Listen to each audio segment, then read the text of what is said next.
దేవుడి పరిశుద్ధనామాన్ని చెల్లిస్తున్నాను. ఈ పునరుద్ధాన దినమందు ఆయన సన్నిధికి వచ్చిన మనందరినీ దేవుడు దీవించాలి, ఆశీర్వదించాలని కోరుకుంటున్నాడు. కొత్త సంవత్సరం అప్పుడే రెండో ఆదివారం. రోజులు వారాలు నెలలు గతించిపోతున్నాయి, కానీ మనం మాత్రం ఎక్కడ ఉన్నామంటే అక్కడే ఉన్నట్టుగా అనిపిస్తుందేమో బహుశా. దేవుడు మార్పు కోరుకుంటున్నాడు, నూతన మనస్సు నూతన ఆత్మను కోరుకున్నాడు. కాబట్టి అలాంటిది మనకు ఇవ్వాలని దేవుడు ఆశపడుతున్నాడు. ముందుగా ఒక పాట పాడుకుంటూ ముందుకు సాగుదాము.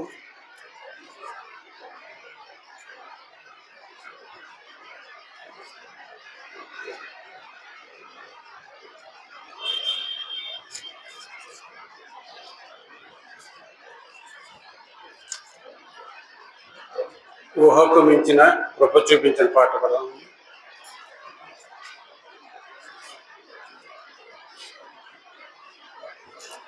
549వ పాట, పాటల పుస్తకం నుంచి. ఊహకు మించిన కృప చూపించిన దేవానికి వందనమయ్యా. ఊహకు మించిన కృప చూపించిన దేవానికి వందనమయ్యా. కొత్త అనుగ్రహించిన దయ కిరీటం ధరింపచేసిన దేవ వందనమయ్యా.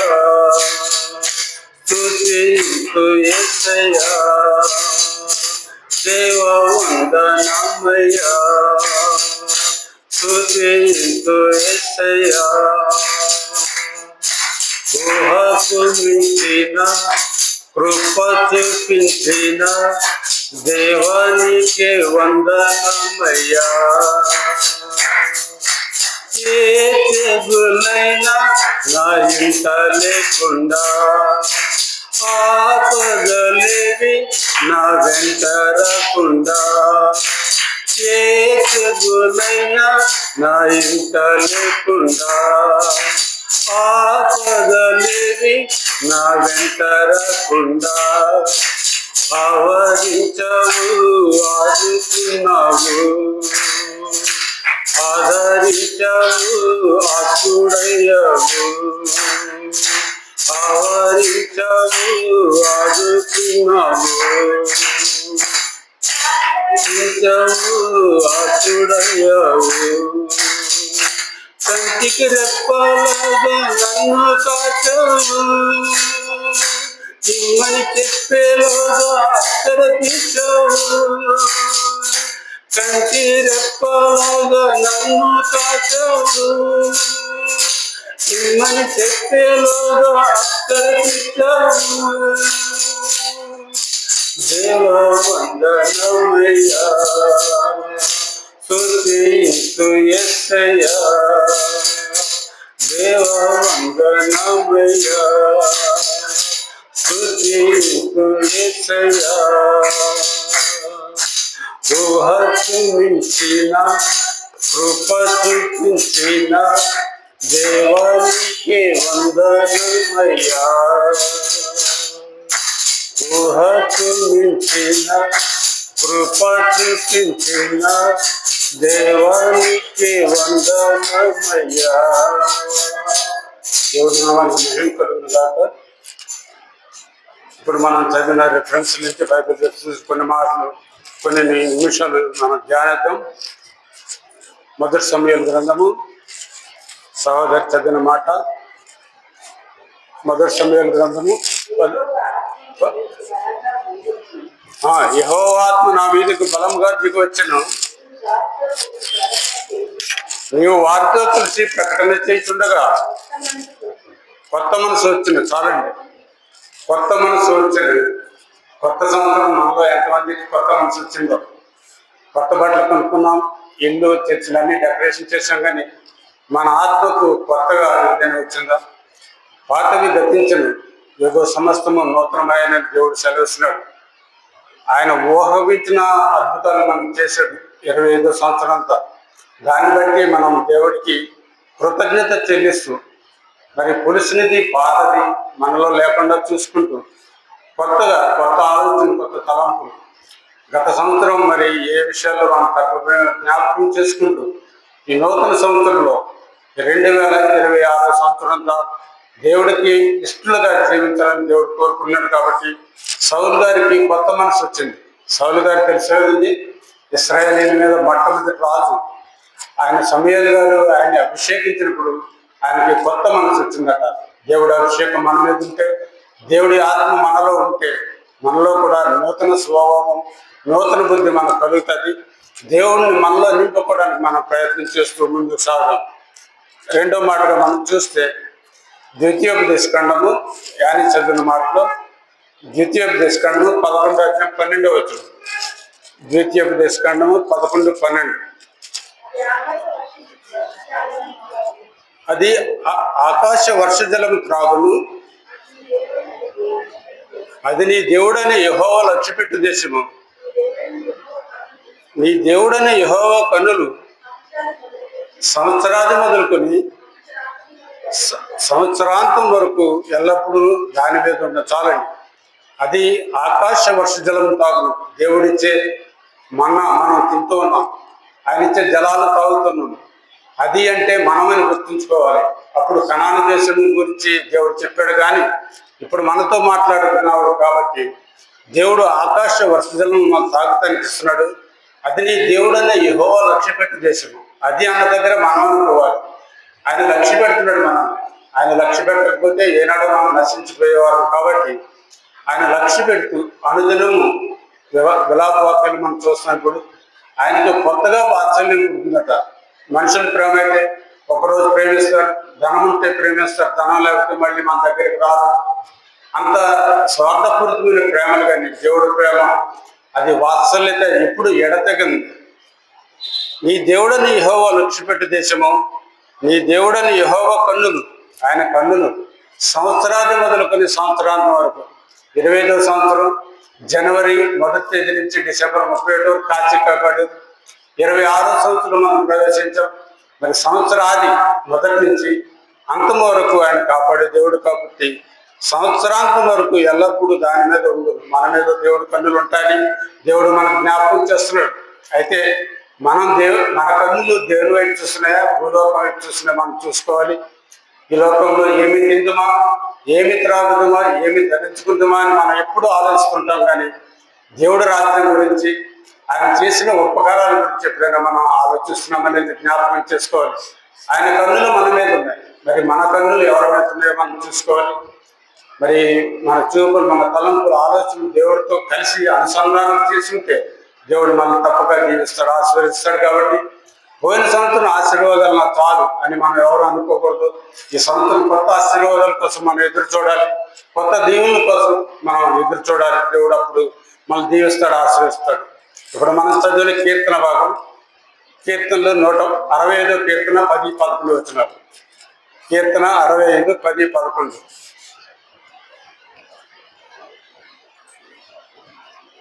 దాని దుక్కులను విస్తారమైన నీళ్లతో తడిపి దాని గమిలను చదును చేయుచున్నావు.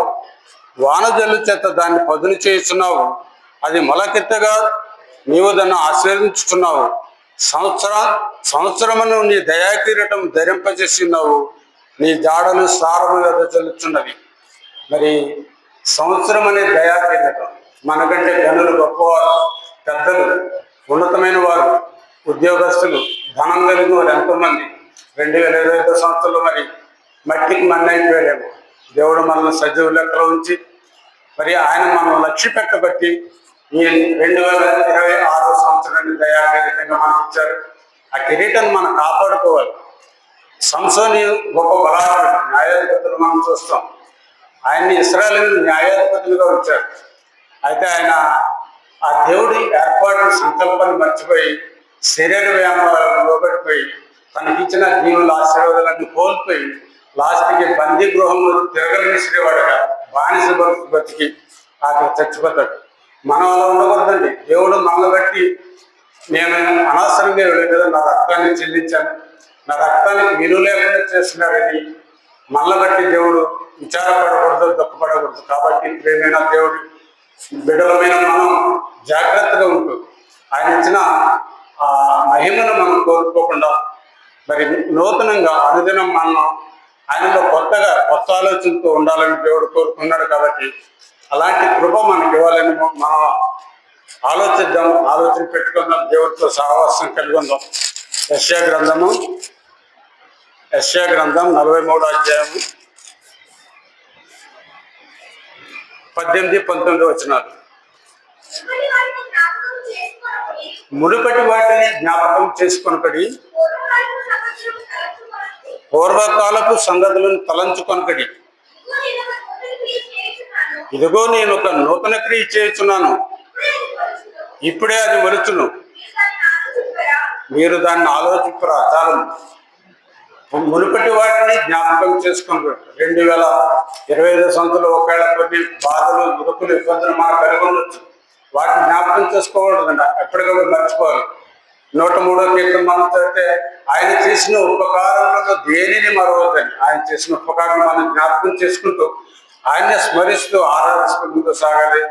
25 సంవత్సరం 10 నెలల్లో నాకు ఇలా ఇది, వాటిని జ్ఞాపకం చేసుకోవద్దని దేవుడు సెలవుస్తున్నాడు. మునుపటి వాటిని జ్ఞాపకం చేసుకున్నక్కడి, పూర్వకాలపు సంగతులను తలంచుకున్నక్కడి, ఇదిగో నేను ఒక నూతన క్రియ చేస్తున్నాను.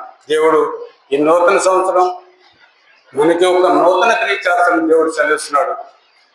కృపా సత్య సంపూర్ణ అన్న పాటలో 2వ చరణం నేను పాడుతున్నాను.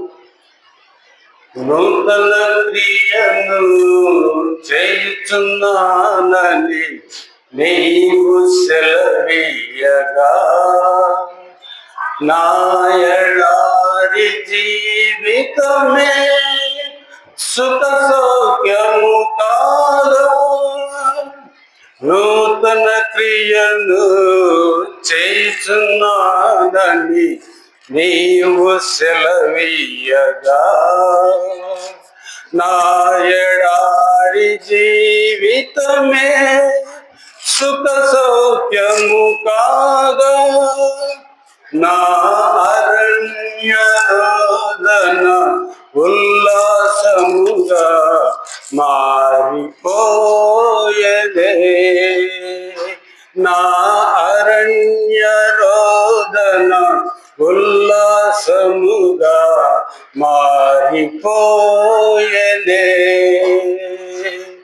కృపా సత్య సంపూర్ణుడా, సర్వలోకానికే చక్రవర్తివి నీవే యేసయ్యా. సర్వలోకానికే చక్రవర్తివి నీవే యేసయ్యా.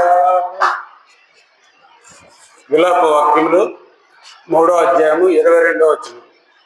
విలాప వాక్యములు 3వ అధ్యాయం 22. యెహోవా కృపగలవాడు, ఆయన వాత్సల్యత ఎడతెగక నిలుచుతున్నది కనుక మనం నిర్మూలం కాకున్న వారం. అనుదినము నూతనంగా ఆయనకు వాత్సల్యత పుట్టుచున్నది, ఎంతైనా నీవు నమ్మదగిన వాడు. యెహోవా కృపగలవాడు, ఆయన కృపామయుడు. అనేకమైన పాటలు ఉన్నాయి ఆయన కట్టి, కృపామయుడు అనే పాటలు ఉన్నాయి. ఆయన కృప ఎంతనేది ఎవరు మనం లెక్క కట్టలేము. గగనాల కంటే ఎత్తైన కృప, సముద్రాల కంటే లోతైన ప్రేమ, దాని లోతు ఎత్తు ఎడకు మనం కనుగొనలేము. ఆయన చేసిన రుణము ఎన్నటికీ తీరగా అట్లుండవలసిన 49వ కీర్తన మనం చూస్తాం. యెహోవా కృపగలవాడు, ఆయన వాత్సల్యత ఎడతెగక నిలుచుతున్నది కనుక మనం నిర్మూలం కాకుండా వారము. మన పట్ల ఆయనకు వాత్సల్యత ఉంది, అందుకే మనం సజీవులు ఎక్కడ ఉన్నాం. చాలా మంది మరి గతంలో కలిసిపోయారు. 25 సంవత్సరంలో ఎన్నో వేల మంది చనిపోయారు. మా ఊర్లో మనం ఇంటికి వెళ్ళినప్పుడు మోటార్ బైక్ మీద వెళ్తూ 3 కుర్రాలు వెళ్తున్న లారీ గుద్ది స్పాట్లో 3 డెడ్ అయిపోయి చనిపోయారు. ఎంత భయంకరమైన చిన్న చిన్న పిల్లలు చనిపోతున్నారు. దేవుడు మళ్ళీ ఇంకా ఆయన బలిష్టమైన రెక్కల కింద కాచి కాపాడి సజీవ లెక్కలో ఉంచాడంటే దేవునికి మనం ఏం చెల్లించగలమని, ఏమి ఇచ్చినా రుణం తీర్చలేము. యెహోవా కృపగలవాడు, ఆయన వాత్సల్యత ఎడతెగక నిలుచుతున్నది కనుక మనం నిర్మూలం కాకున్న వారు. అయితే దేవుడు నాకు ఇచ్చాడు కాబట్టి అది నా భక్తు, నా శక్తి, లేకపోతే నేను చేసే ధర్మకార్యాలు అవేమీ కాదండి. అవన్నీ ఆయన దృష్టిలో కేవలం మురికి గుడ్డలని దేవుడు వాటిని సెలవుస్తుంది. అవి కాకుండా దేవుణ్ణి మనం ఆయన ఆశ్రయించిన కొలది దీవించిన కొలది మనం ఆయన ఇష్టలుగా ఉండాలని మన దేవుడు కోరుకున్నాడు. అనుదినము నూతనముగా ఆయనకు వాత్సల్యత పుట్టుచున్నది. నీవు ఎంతైనా నమ్మదగిన వాడు. యేసు ప్రభు వారి కంటే నమ్మదగిన వారు ఈ లోకంలో ఎవరు లేరు. కాబట్టి ప్రియమైన దేవుని సంగమా, మనం నమ్మకంగా దేవుడికి నమ్మకంగా ఉండాలి. దేశంలో నమ్మకస్తులైన వారి కోసం నేను కనిపెడుతున్నాను ప్రభు వాక్యం సెలవుస్తుంది. నీలో నమ్మకం చూస్తాడు, నాలో నమ్మకం చూస్తాడు. ఆయన ఇచ్చిన రక్షణ, ఆయన చిందించిన రక్తం, ఆయన పొందిన దెబ్బలు, వాటి ద్వారా మనం ఏమైనా మరి ఆయనకి ఇవ్వగలిగేలాగా మనం ఉన్నామా, లేదా మన ఇష్టానుసారం జీవిస్తూ దేవా నాకు ఇటు అదేవని అని దేవుడిని అడగడమే తప్ప దేవుడికి మనం ఏదైనా ఇచ్చేవారు ఉన్నామా కలసంలో జ్ఞాపకం చేసుకున్నాం. హబక్కు గ్రంథం ఆయన చేసిన ప్రార్థన మనం చూడవచ్చు. హబక్కు గ్రంథము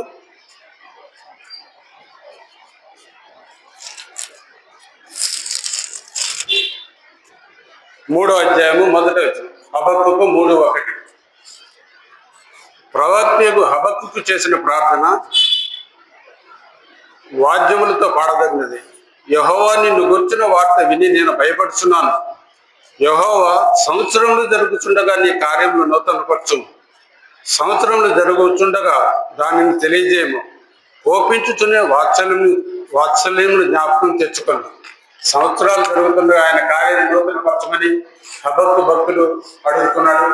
మనం కూడా నా పట్ల నూతన కార్యం జరిగించమని, మనలో ఒకవేళ దేవునికి ఇష్టం కానీ 2025 సంవత్సరంలో ఏమైనా ఉంటే వాటిని విడిచిపెట్టుకొని నూతన మనసు, సౌలు గారికి వచ్చిన నూతన మనసు, నూతన బుద్ధి నాకు దయచేయమని దేవుడిని మనం అడగాలి. అప్పుడు దేవుడు మనల్ని ఆశీర్వదిస్తాడు. కాబట్టి ఈ భక్తుడు చేసిన ప్రార్థన, సంవత్సరం జరుగుతుండగా నీ కార్యాలు నూతనపరచు.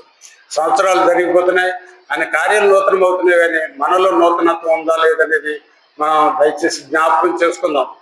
లూకా సువార్తలో ఒక మాట దయచేసి చదవండి. లూకా సువార్త 13వ అధ్యాయం. లూకా సువార్త 13.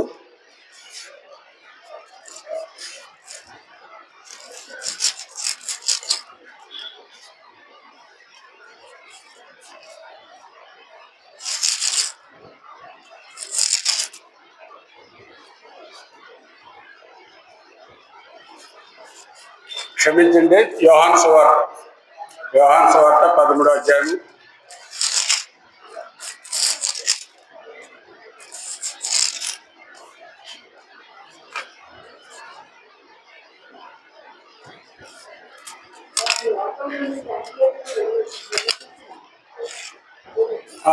నాలుగో వచ్చిన భోజన పంక్తి నుండి లేచి తన పైవస్త్రము అవతల పెట్టి ఒక తువ్వాలు తీసుకొని నడుమ కట్టుకొని అంతటా పళ్ళెంలో నీళ్లు పోసి శిష్యుల పాదంలో కట్టు తను తాను తువ్వాలతో తుడుచుతూ మొదలుపెట్టాడు. యేసుప్రభువారు శిష్యుల పాదాలు కడిగిన సంఘటన మనం చూస్తున్నాం. మరి దేవాది దేవుడు ఏంటి, రాజులకు రాజు, ప్రభులకు ప్రభు అయిన దేవుడు శిష్యుల పాదాలు కడిగారు. ఎందుకు పనికిరాని శిష్యుల పాదాలు కడిగారు? మనలో తగ్గింపు స్వభావం ఎంత ఉన్నదో మనం ఒకసారి పరిశీలన చేసుకోవాలి. తను తాను తగ్గించుకునేవాడు హెచ్చింపబడను, తను తాను హెచ్చించబడేవాడు తగ్గించబడను లేకుండా సెలవుస్తుంది. మనకున్న స్థితిని బట్టి అది దేవుడు నాకు ఇచ్చాడని దేవుడిని మహింపరచాలి తప్ప అందాన్ని బట్టో, ఐశ్వర్యాన్ని బట్టో, ఘనతను బట్టో, గౌరవాన్ని బట్టో అది నా బలం నా శక్తి అనుకోకుండా దేవుడి శక్తిని మనం తెలుసుకుంటూ ముందు సాగాలని దేవుడు కోరుకుంటున్నాడు. కాబట్టి 25వ సంవత్సరంలో మనం దేవుడికి విరోధంగా చేసిన ప్రతి వాటిని విడిచిపెట్టాలి. పులిసిన పిండిలో కొంచెం పులిసింది ఉంటే ఆ ముద్దంతా పులిసిపోతుంది దేవుడు సెలవిస్తున్నాడు. ఇంగ్లీష్లో సామెత drop of poison will spoil the cup of milk అని. మరి పాలలో ఒక విషం చొక్కేస్తే పాలన్నీ విషమైపోతాయి. అలాగే మనలో కూడా పనికిరాంది చేదనేది ఏదైనా మనలో ఉంటే మన ఆత్మీయ జీవితం ఎందుకు పనికిరాదండి? అన్ని ఆజ్ఞలు పాటించి ఒక్క ఆజ్ఞ నేను తప్పిపోయారంటే దేవుడు అంగీకరించేవాడు కాదు. కానీ నేను పరిశుద్ధుడని ఉన్నలాగా మీరున్న సమస్త విషయాల్లో పరిశుద్ధులే ఉండండి ప్రభు వాక్యం సెలవుస్తుంది. కాబట్టి మన పరిశుద్ధత ఎంత? మనం 25 సంవత్సరంలో ఏ విషయాల్లో తప్పిపోయామో, ప్రార్థన చేయటంలో తప్పిపోయామా, లేదా వాక్యం చదవటంలో తప్పిపోయామా, మందిరం రావడంలో తప్పిపోయామా, 52 ఆదివారాలు మనకి ఇచ్చాడు కదా, అన్నింటిలో మరి ఎన్ని ఆదివారాలు దేవుని సన్నిధిలో మనం గడిపామనేది జ్ఞాపకం చేసుకోవాలి. కాబట్టి ప్రియమైన దేవుని సంగమా, వస్తున్నాం వెళుతున్నాం, మరి దానివల్ల ఏమాత్రం ప్రయోజనం ఉండదు. కానీ మందిరానికి వచ్చినప్పుడు ఏదైనా కొత్తది మనం పొందుకోవాలి, కొత్త ఆశీర్వాదంతో దేవునితో మనం ఉండాలని దేవుడు కోరుకున్నారు. కాబట్టి అట్టి రీతిగా మనం మన ఆత్మీయ జీవితాన్ని మలుచుకుందాం. ఉదయం లేవగానే దేవుడికి ప్రార్థన చేయాలి. నిద్రించిన వారు ఎంతో మంది మరి శాశ్వతమైన నిద్రలోకి వెళ్ళిపోతున్నారని లెక్కలు పెట్టారు. అయితే మనకి నూతన వాత్సల్యం ఆయనకి నూతన వాత్సల్యాన్ని ఉండబట్టి మనం కొత్తగా మరి జీవించగలుగుతాం, ఇలా ఉన్నాం. ప్రసంగ గ్రంథంలో ఒక మాట ఉంటుంది, 2:20 అనేది, ప్రభు చిత్తము కాకుండా భోజనం చేసి ఎవరు తృప్తి పొందగలరు. మనం భోజనం చేస్తున్నామంటే, బ్రతికి బట్టకడుతున్నామంటే, మనకి ఇచ్చిన బాధ్యతలు మనం నెరవేర్చున్నామంటే అది కేవలం దేవుడి చిత్తం తప్ప మన ఆధిక్యత కాదు, మన బలం కాదు, నా శక్తి కాదు, నా యుక్తి కాదు. మనం పక్కన యేసుప్రభు వారు ఉంటే మనకి ఏదైనా విలువ, మనకి ఎన్నైనా దేవుని ఆశీర్వాదాలు తలాంతలు ఉండొచ్చు. కానీ దేవుడు లేకపోతే అదంతా శూన్యం. మనందరం గొప్ప మేధస్సు కలిగిన వారమే, దేవుడు ఇచ్చిన మేధస్సే. కానీ అది దేవుని వలన కలిగిందని మనం ఎప్పుడు జ్ఞాపకం చేసుకుంటూ ఉండాలి. ఆఖరికి ఈ మాట చదివి నేను ముగిస్తాను. లోకాసువార్త కింద మీకు చెప్పాను, లోకాసువార్త 13:6. లోకాసువార్త 13:6. మరి ఆయన వారితో ఈ ఉపమానం చెప్పాను, ఒక మనిషిని ద్రాక్ష తోటలో అంజూరపు చెట్టు ఒకటి నాటబడి ఉండను. అతడు దాని పండ్లు వెతక వచ్చినప్పుడు ఏమీ దొరకలేదు కనుక అతడు, ఇదిగో 3 ఏళ్ల నుండి నేను ఈ అంజూరపు చెట్టుని పండ్లు వెతక వచ్చుతున్నాను, కానీ ఏమీ దొరకలేదు. దీనిని నరికివేయం, దీనివల్ల ఈ భూమి ఎలా వ్యర్థమైపోవాలని ద్రాక్ష తోటమాలతో చెప్పాడు. అయితే వాడు, అయ్యా, నేను దాని చుట్టూ త్రవ్వి ఎరువు వేయి మట్టుకు ఈ సంవత్సరం కూడా ఉండనండి, చాలండి. ద్రాక్ష తోటలో అంజూరపు చెట్టు ఒకటి ఉందట. ద్రాక్ష తోట అంటే దేవుని సంఘం, సంఘంలో మనం ఉన్నాం. మరి మనం కూర్చునే స్థలం దేవుడు మహిమకరంగా ఉంటుందా? దేవుడు 3 ఏళ్ల నుంచి ఫలాలు వెతకు వస్తున్నాడట. మనం రక్షించబడిన తర్వాత ఎన్ని సంవత్సరాలైందో మీకు తెలుసు, నాకు తెలుసు. మరి రక్షించబడిన తర్వాత మనం ఫలాలు ఫలించే వారు ఉన్నామా, లేదంటే ఏమీ లేని వారుగా మనం ఉంటున్నామా? జ్ఞాపకం చేసుకుందాం. దేవుడు మనం రక్షించి, ఆయన అమూల్యమైన రక్తం ఇచ్చి, ఆయన శిలువలో దెబ్బలు పొంది మనకు రక్షణ ఇచ్చాడు. ఆ రక్షణ నిర్లక్ష్యం చేస్తున్నామా? మరి ఈ అంజూరపు చెట్టులాగా మనం ఉంటే, ఇక్కడ 3 ఏళ్ల నుండి దీని ఫలం వెతక వచ్చుతున్నాను కానీ ఏమీ ఫలించలేదని దేవుడైన యెహోవా దేవుడు చెప్తున్నాడు. అయితే యేసుప్రభు గారు ఇక్కడ తోటమాలంటే యేసుప్రభు గారు మనం గుర్తుంచుకోవాలి. యేసుప్రభు గారు మన గురించి రిక్వెస్ట్ చేస్తున్నాడు, ప్రార్థన చేస్తున్నాడు దేవుడికి, ఈ సంవత్సరం కూడా ఉండని, ఈ సంవత్సరం నా బిడ్డలు ఫలిస్తారు, ఒకవేళ ఫలించకపోతే నరికి వేయించమని చెప్తున్నాడు. దేవుడి ఉగ్రతకు మనం చోట ఇవ్వకూడదండి. ఆయన మనకు అవకాశం ఇచ్చినప్పుడే ఆయన ఫలించే వరకు మనం ఉండాలి. కానీ రేపు ఫలిస్తాను, ఎల్లుండి ఫలిస్తానని కాదు, ఈ దినమే ఫలించాలని కోరుకున్నాడు. దీనివల్ల ఈ స్థలము వ్యర్థమైపోవాలని ఆయన అడుగుతున్నాడు. అయితే వాడు 8వ వచనం చదువుతున్నాము. అయితే వాడు, అయ్యా, నేను దాని చుట్టూ త్రవ్వి ఎరువై మట్టుకు ఈ సంవత్సరం కూడా ఉండని, అది ఫలించినా సరే లేని ఎడలను నరికి వేయించమని అతనితో చెప్పారు.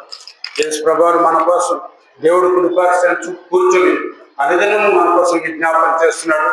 అనుదినము వాత్సల్యత ఆయన కొత్తగా పడుతుంది. అలాగే మనలో కూడా మరి నూతనత్వం మనం పొందుకొని పాత విడిచిపెట్టాలి, కొత్త వాటిలో ప్రవేశించాలి. మీరు దేవుని ఆలయమై ఉన్నారని మీరు ఎరుగరా, దాన్ని దొంగలుగా చేసిన దేవుడు సెలవుస్తున్నాడు. మనం దేవుని ఆలయంగా మన శరీరాన్ని కాపాడుకుంటూ ప్రాణాత్మ దేహాలు ఆయనకు సమర్పిస్తూ దేవునికి ఇష్టమైన బిడ్డలుగా బ్రతకాలని కోరుకున్నాడు. ఒకవేళ 25వ సంవత్సరంలో మరి ఆయనకి తగిన రీతిలో నేను కానీ మనం కానీ ఫలించకపోతే దేవుడు మరొక సంవత్సరం మరొక దయా కిరీటం మనకి ఇచ్చాడు. దీన్ని మనం జ్ఞాపకం చేసుకుంటూ, ప్రభా, గత సంవత్సరం కంటే ఈ సంవత్సరం నీకు ఇష్టరాలుగా నేను జీవిస్తాను, నీ మనసును నొప్పించను, నీవు చెప్పిన ప్రకారం నడుస్తాను, నీ చిత్తం నెరవేరుస్తానని మనం వాగ్దానం చేసుకుంటూ ముందు సాగాలి. దేవుడితో నిబంధన చేయాలి. దేవుడితో నిబంధన చేయాలంటే మన అనుదినం దేవుడితో సహవాసం కలిగి ఉండాలి, ప్రార్థనా జీవితం ఉండాలి. అలాగే మరి వాక్యం చదవాలి. వాక్యం చదవటం రాకపోతే ప్రాబ్లం, దాన్ని దేవుళ్ళు ఎక్కడెక్కడ. కానీ ప్రార్థనలో మనం బలం పొందుకుంటూ నూతన క్రియ నా పట్ల జరిగించమని, నేను కూడా నీకు నూతనంగా ఉంటానని మనం ఆయన ముందు ఒప్పుకుంటూ ఆయన చెప్పిన మాటలు ఆజ్ఞలు కట్టడు లోబడి జీవిస్తూ ఆయన ఇచ్చే ఆశీర్వాదాలు పొందుకున్నాం. యేసయ్య పరిశుద్ధ మాటలు జీవించగాక. ఆమేన్.